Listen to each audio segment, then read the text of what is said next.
Hey, y'all. Welcome to Beyond Consulting, the podcast dedicated to helping its listeners navigate a career after consulting. I'm Stephen Haug, host of Beyond Consulting and director at ECA Partners. Each week on the podcast, we host folks who have spent some time in consulting, but have since made a pivot or a career change. Before we get started, I want to thank ECA Partners for sponsoring Beyond Consulting. ECA is an executive search and on-demand consultant firm specializing in former consultants and private equity. Today, we have the pleasure of speaking with Jai Dolwani, Chief Marketing Officer at Winc and former Deloitte consultant. Jai, welcome to Beyond Consulting and ECA headquarters.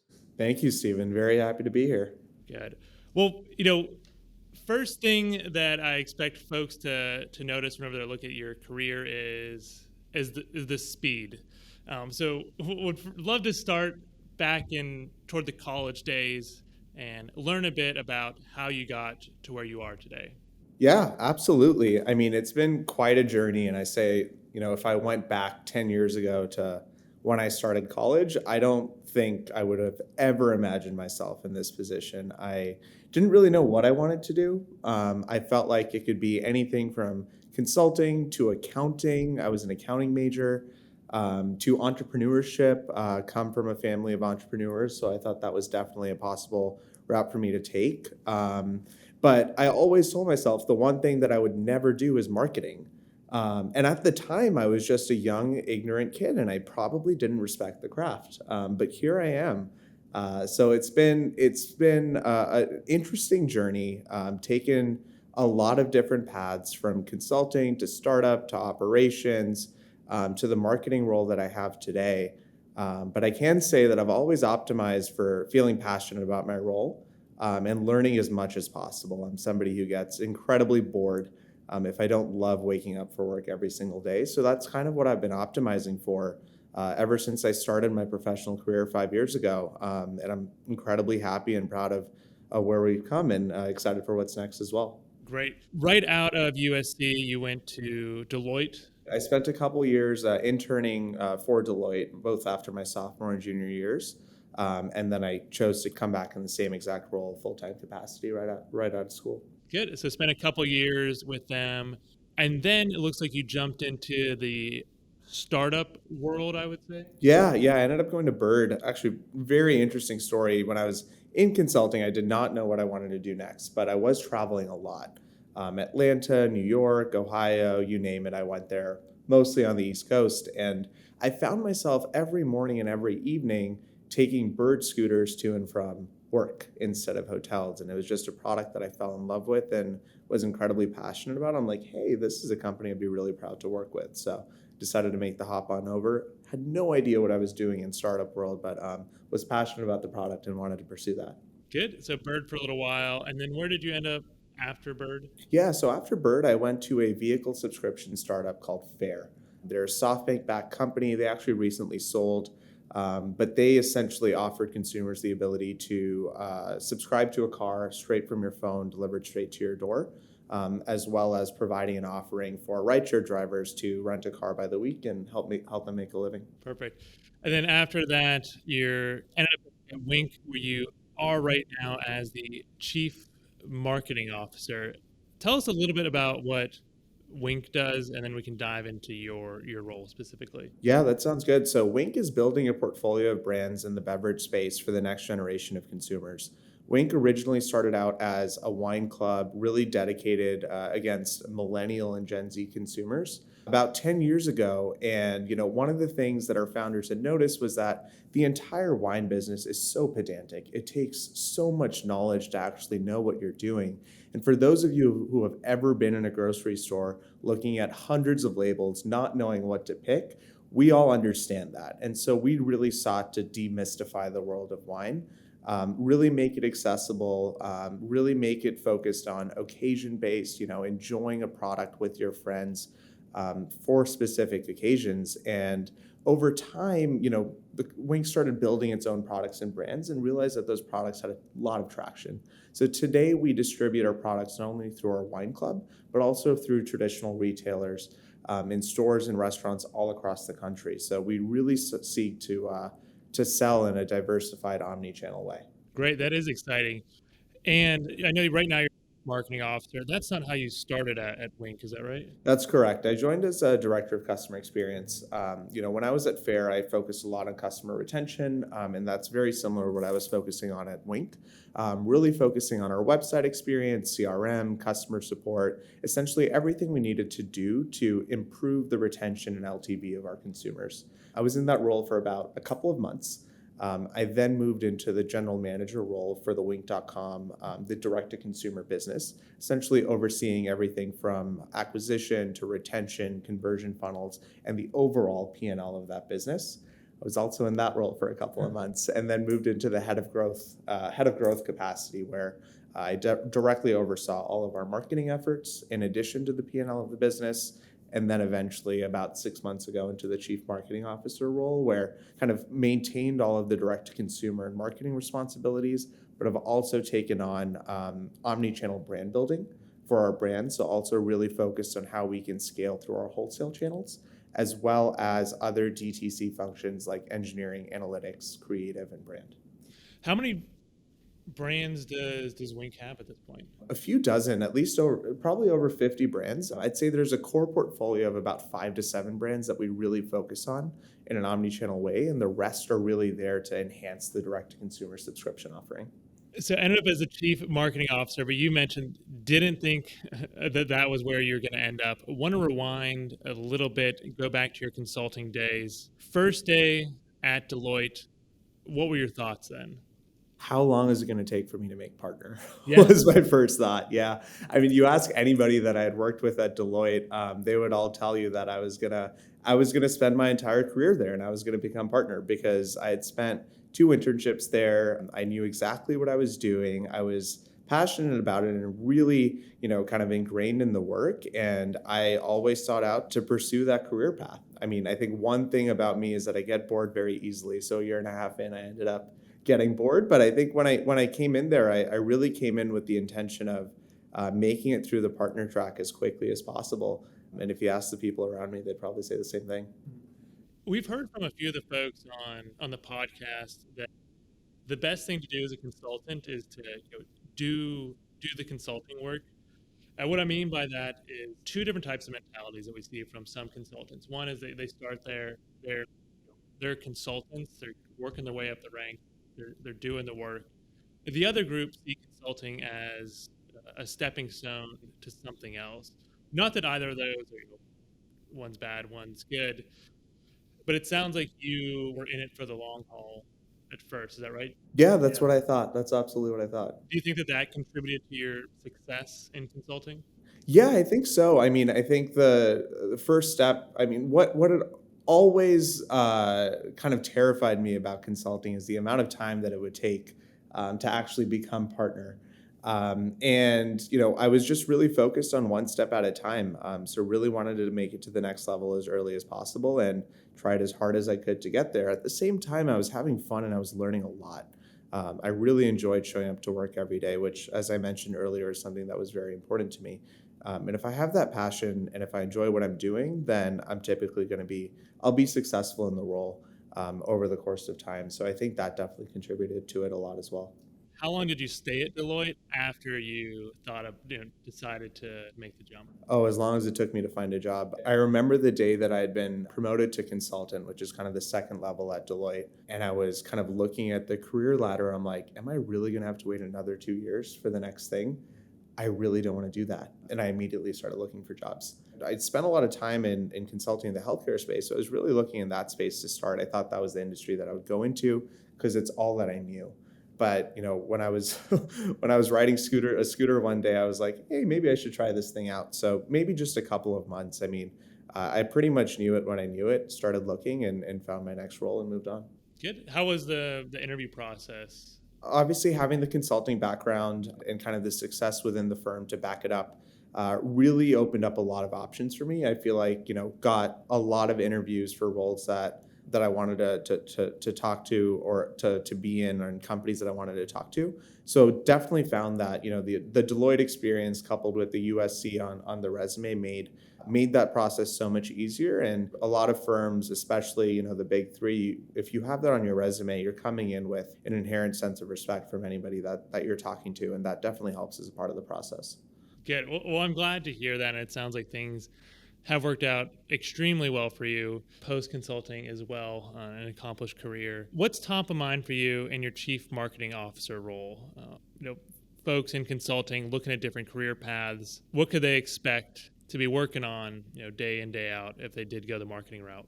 Yeah, I mean, I think one thing that I really love about my role is that, and that's very different from consulting, is I can materially see the difference that I'm making on a day-to-day basis. I can see my work come to life, and as a CMO, I'm responsible for making the decisions that come to life. So that's something that I really enjoy about my role today that I wasn't necessarily getting out of consulting. So, I mean, the beauty of marketing is you put something out there in the world and you can immediately see consumers react to that. And to do that across kind of ads, across digital product and website experiences, across building brands, putting on events, it's an incredibly fulfilling experience. And marketing, coming from someone who's very skeptical, is a lot harder than people think it is. It's really easy to do, but really hard to be great at, because it requires such a delicate balance of art and science. And coming from a consulting background and an accounting major, I definitely lean towards the science side. So there's always more to master. And although I'm a CMO, I would certainly not call myself, an expert or best in class. I think I'm always learning every single day, which is exactly what gets me excited about it.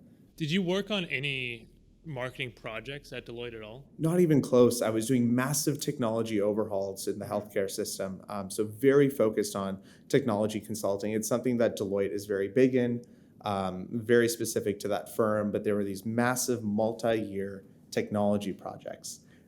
So very, very different from what I'm doing right now. How did you get exposure to it, or did you just see it as an interesting problem and something to jump into? Yeah, I mean, a little bit of exposure when I originally joined Winc in the customer experience role. I was adjacent to the marketing function.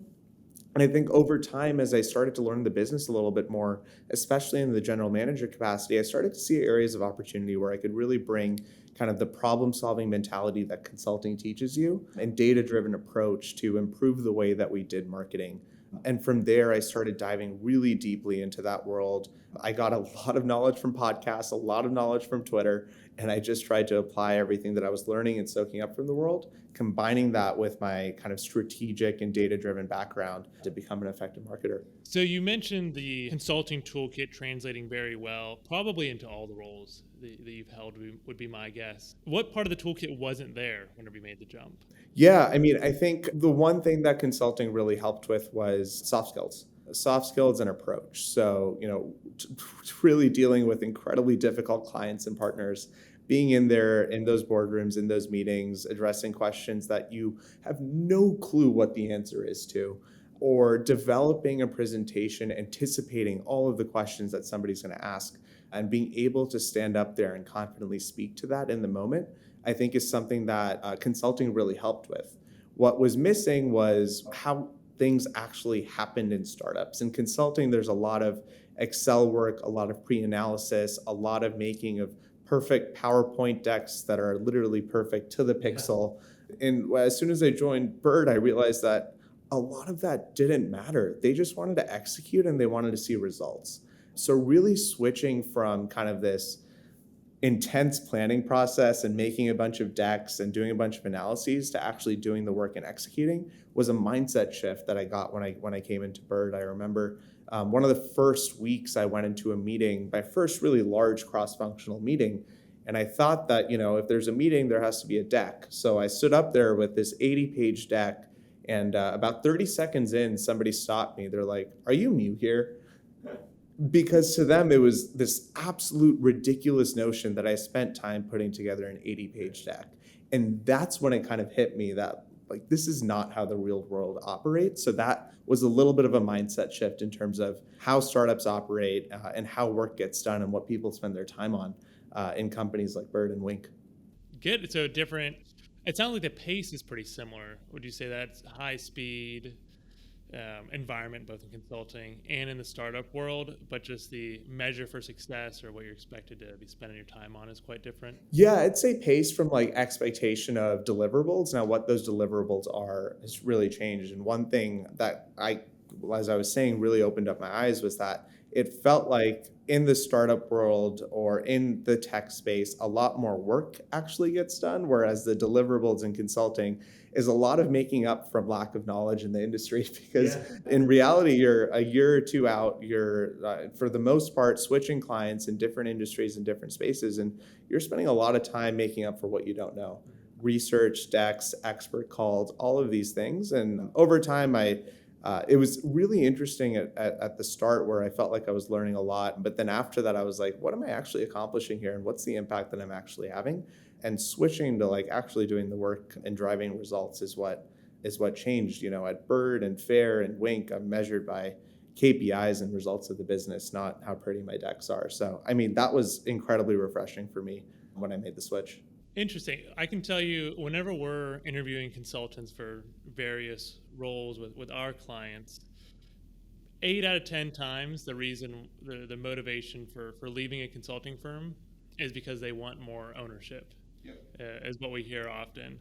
And it sounds like that rang true with what you found, at least, even if that wasn't your motivation for making the jump. Yeah, I mean, I think that's pretty true. I'd also say that that's what a lot of people think that they want. Yeah. And then when they're placed into that expectation and reality, it's so different. And 3 months into Bird, it was such a culture shock. I almost quit and went back to consulting. I was like, I don't know if I can do this. This is so different. And, I've hired people directly out of consulting as well, and I've seen it work both ways. For a lot of people, it's a huge culture shock, and it's what they think that they want. They want more ownership. They want to deliver results. But then when they're held accountable to that, it becomes a little bit of a shock of like, wait, I'm actually supposed to do this. Like, I don't know if this is for me. So, I mean, it's what a lot of people think they want. I certainly thought that. I almost was unsuccessful, but luckily enough, stayed along with Bird and eventually found my way. Good. Speaking of things that we don't know, let's say I came to the table and my picture of marketing was from Mad Men. What am I missing? How is it different today versus that image that I think a lot of us, just given pop culture, think of as marketing? Yeah, I think it's almost a difference of advertising versus marketing. And I can't really speak to the world of advertising, but most of what marketing is today, especially as you see some of these newer direct-to-consumer businesses, is, like I said, a mix of the art and the science. It's incredibly data-driven. Like we're talking about advanced analytics, regression models, attribution methodologies, coupled with consumer psychology. And that's kind of what you see a little bit more in Mad Men of like, what's the consumer actually going to relate to? What's the hook that's going to keep them watching this piece of creative? What's going to make them click? What's going to make them go down the funnel and eventually convert? I'd say, 75% of it is on the data side. And once you have the data, you have to understand the limitations of it. And that's really where the creativity comes in terms of how you actually action on that and what it's telling you versus what it's not. So I think a lot of it's an incredibly data-driven field to be in today. And of course, like data-driven marketing is like this buzzword that's been thrown out there for so long. But what that means in reality is not looking at top-level KPIs. It's really, really understanding across, various consumer touch points, everything from a billboard to an ad on Facebook to something they heard their friends say to them Googling something and seeing a top 10 list. Like, what is the impact of each of those marketing touch points? And how do you justify and attribute spend to specific channels? And what does that overall funnel and journey look like? So there are some incredibly complex problems to solve. And that's kind of, I think, the difference. Obviously, in Mad Men, it's a little bit more simplified. It's focused on advertising and consumer psychology, but this whole world behind it, that's been incredibly fascinating for me. Interesting. The distinction between advertising and marketing, I'd love to hear a little bit more about that. At Winc, do you have an advertising department? No. So what's an advertising project look like versus a marketing project? Yeah, I mean, I think it really depends on the brand, on the types of brands that you look at. If you're looking at smaller e-commerce brands, which is kind of what we're very focused on, we're talking about performance marketing for the most part. And advertising is closer to what, people define as brand marketing. Now, I believe you can kind of do both at once and kind of have brand infused into your performance marketing. But I mean, if you look at Super Bowl commercials, you look at, what Apple puts out there, you look at what Nike puts out there, I'd say that's really the world of advertising. But if you look at, what you see as you're scrolling through TikTok, Facebook, or Instagram, that's really the world of marketing that I live in. Right. I think that's a really helpful distinction for our listeners as well. You mentioned that you didn't touch any marketing in your consulting days. I think that's often true. What do you think consultants should be if they want to get a taste of marketing or dive a little bit deeper into it to see if it is something that could get them excited? What could they be doing? What could they be looking into to help them think through that decision? Yeah. So they're probably not going to be successful at this, but Yeah. to tell them whether or not it's something that they could be passionate about, I would encourage them to find a product on Alibaba. I would encourage them to build a website and see if they could sell that product. And if they can do that, or if they find passion out of doing that and figuring that out, I'd say marketing is a great space to do it in. And this is something that could be done in the span of 24 hours of like, let me try and do this thing and see how I can execute. I think the easiest way to figure out if you're passionate about something is not to spend endless time reading books or articles or taking online courses. Just do it. It's so easy to execute and see how you like it. If you could start your career over again, would you still jump into consulting first? No, I probably wouldn't have gone to college. Really? I think that there's so much wasted time and opportunity cost and obviously I'm very lucky in terms of how things turned out, but it's very possible that it would not have turned out this way. And I'm very lucky that I'm passionate about what I do now, but I could see myself also still being at Deloitte right now. And for a lot of people, that is the right move and that's what they're passionate about. That's what they enjoy doing.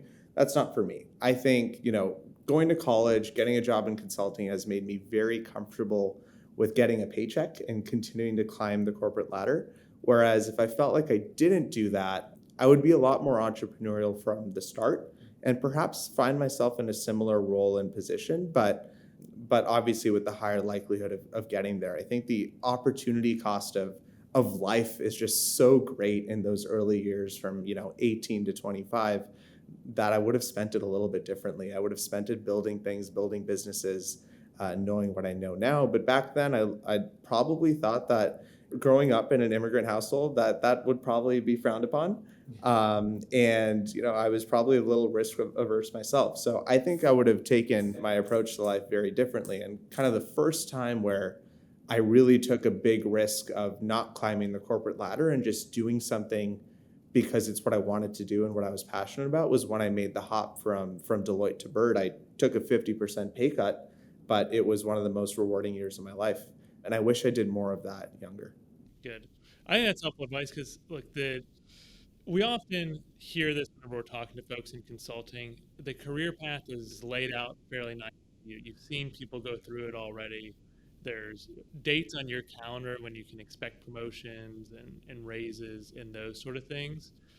Even, outside of the startup world, other companies lack a lot of that structure. Some in positive ways, some in not so positive ways. So I think the idea of getting comfortable with that risk for the sake of not only the possible upside, right, but also just the opportunities to learn is a great piece of advice. Because what I'm taking from your thoughts about not going to college is that jumping from one role to another in this era where entrepreneurship is valued very highly, and whenever failure is often can be a positive on a resume as well too. And the idea is that moving from one role to another is such a large learning curve in a lot of industries that you're going to fail at it anyway, and you're going to have to just learn it all in the first 6 months there. So why not just start by doing it rather than spending a few years? Yeah, there's no better more valuable learning than trying to do something and failing at it. It's very possible that I would have chosen not to go to college, tried to start a couple of businesses, been a colossal failure, and ended up going to college anyway. But I think that's okay. At least you're not wondering what if, and at least you would have learned a lot. So yeah, I think in a world where everything is available online, an expert in a space you're passionate about is just one cold message away. I don't think there's any reason not to start to take some risks and figure out what you're passionate about and start to execute against it. How long was Winc around before you joined? Winc's been around for about 10 years. I'd say it really came on the map during the pandemic when everyone realized that you could actually get alcohol delivered to your door, and wine subscription model totally took off. And I joined a few months after that. Can you tell us the story behind the company itself? Because I noticed that wine consumption in the U.S. I think has doubled in the past 10 years, 20 years, like that, and it was stagnant from the 1980s up until almost 2000. Did Winc come about to try and capitalize on that, or is it more than a wine company? Yeah, I would say today we probably see ourselves more than just a wine company, but I think at the inception, it was really a couple of things. I think number one, wine was incredibly inaccessible, right? Like in order to get the story and try wines from around the world, you really relied on tasting rooms. And it was really bringing that tasting room online where you could get the story, you could understand where it was from, what it's paired well with, and you could get that delivered right to your door. You could get it from one spot, a wine from Argentina, a wine from South Africa, a wine from Napa, and a wine from France, all at once. And 11 years ago, that was a pretty revolutionary concept. If you think about how far e-commerce has come in that time, it was relatively nascent back then, especially as it pertained to this sort of wine club or wine subscription model. So really kind of paving some path in terms of accessibility of wine to the next generation of consumers was kind of how it originally started. And I think focusing on that audience has been in our DNA ever since then, right? Now, even though that we've focused outside of wine, we're really focused on bringing people together and creating great experiences by creating these innovative beverage alcohol brands for those next generation of consumers, whether it's in wine, ready to drink cocktails, sake, etc. That's really what we're focused on. Running a marketing department, are you thinking mostly about social media apps? Are you still sending out mailers? What are some of the levers or avenues that you think are really important for someone marketing in a fast growing company? Yeah, I think it's really dependent on what you want to execute. So I'll give two examples. One is we do marketing for Winc.com, which is our wine club. And the beauty of running marketing for an e-commerce business is that everything is testable. So of course we have our key social media channels. We work with influencers, we work with affiliate partners, we advertise on Google.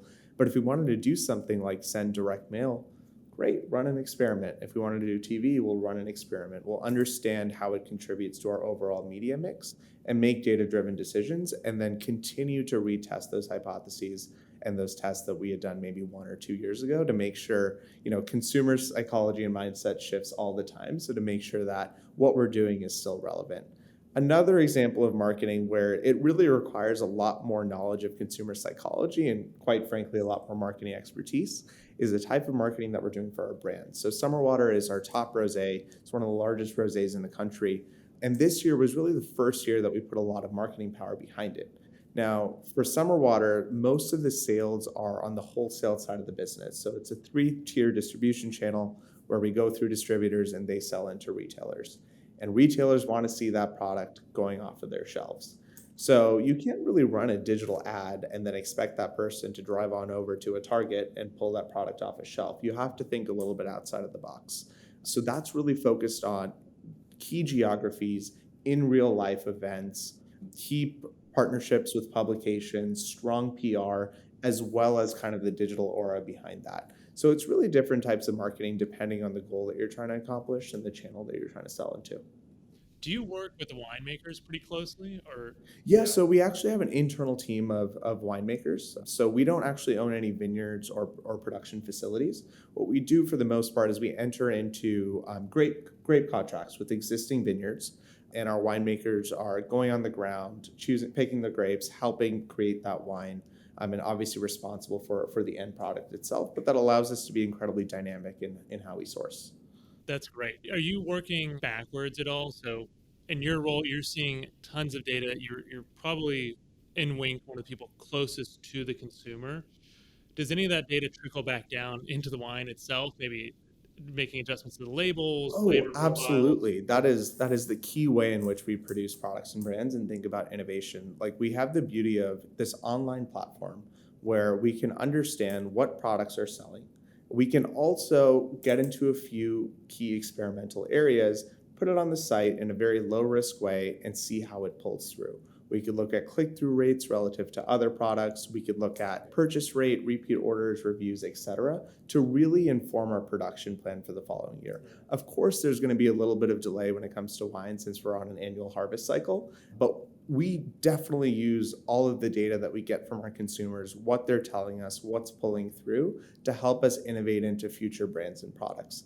If you had two products with the same exact juice but different labels, and one of them's pulling through more than the other, and one of them has higher reviews than the other, maybe that one has a stronger label and brand story that consumers are just connected to. One anecdote that we like to use is that, if a winemaker tells you a good story about a glass of wine, you're guaranteed to like it. And so a lot of it's about that storytelling in terms of what's behind it, what's behind that bottle. That's funny. Is that a real example, or do you have different wines, but the only difference is the different? I say same wine, but different labels that have different ratings. No, no, but it's an example of something that we could do, and we have that consumer data and that consumer connection to tell us that. Good. What are, as much as you can tell us, I would say, are there any major projects on the horizon that you're very excited about at Winc? Yeah, I'm actually really excited about a lot of our upcoming products in the innovation pipeline. I know we were talking about Swink, a wine company or a beverage company, but really expanding outside of the wine space is really interesting, as well as continuing to create products in the areas of wine that are growing. So organic, better for you types of products.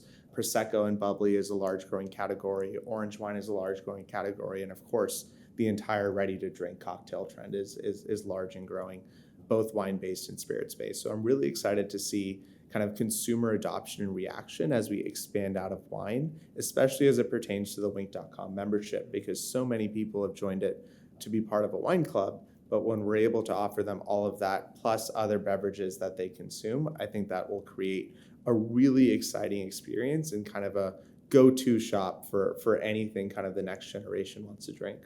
That is exciting. So whenever you say expand outside of wine, you're thinking about those ready-to-drink cocktails and other beverages primarily? Yeah, and we already have. I mean, we launched a sake a few months ago on the website, so we do have some experience outside of wine. But I think everything from think of categories that we could possibly get into. We've also done hard ciders in the past. We could do hard kombucha. We could do ready to drink cocktails, seltzers. Like there's a lot of possibilities out there. And obviously, we know that today's consumer drinks more than just one type of beverage. And so that's really exciting to be able to kind of fulfill all of their needs across that. Are you shipping globally or just in the LA region, United States? Yeah, so we ship in the United States direct to consumer, but our products, especially Summer Water, which is our largest brand, is available in retailers nationally. I mean, Canada, Mexico, I believe we're in Costco in Mexico, all over Europe, India, Philippines, etc. I've definitely seen our products available across the country or across the globe, which is really exciting. So it's quite an operation. How many people do y'all have at Winc at this point? Yeah, we're at about 80 people full time. Wow. Okay, I expected that number to be higher, just given the reach. And I've seen Winc branding, and I may have gotten some promotional materials and different types of purchases, maybe food delivery, that sort of thing Sure, as yeah. well. Yep. That's a very impressive impact for a lean team. Yeah, I mean that's one of the things that I love about kind of the startup world. Although we are a publicly traded company, we're a small company and we're lean, and people wear multiple hats.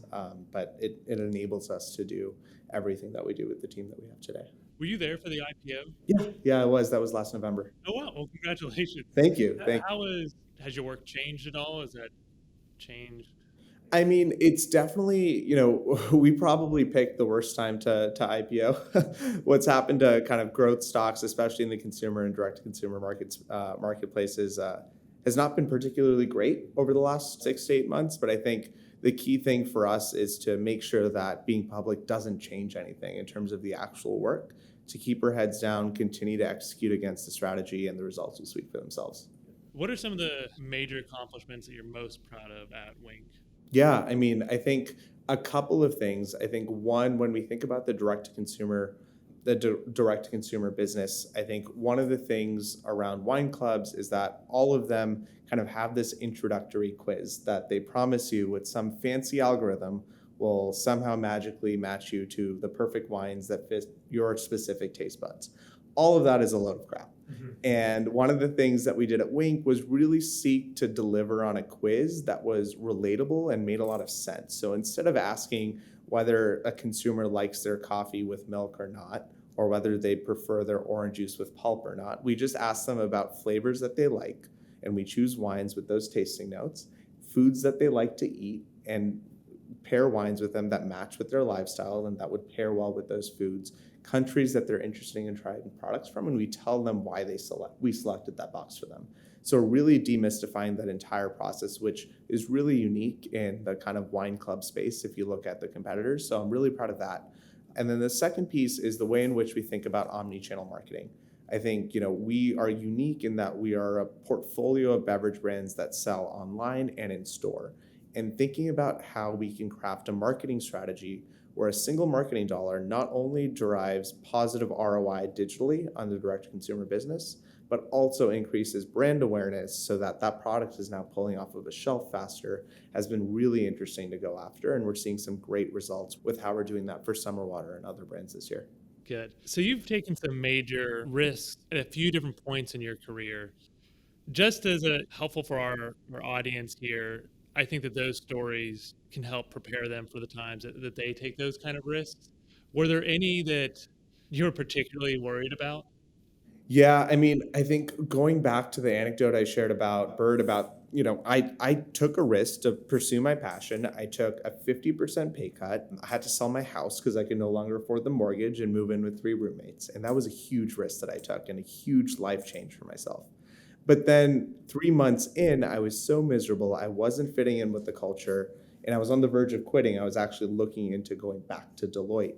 Luckily, we had a major restructure and I had my role change. I was focused on this new ventures concept, got a much better manager that I could more closely relate to, but I was this close from that risk not being successful.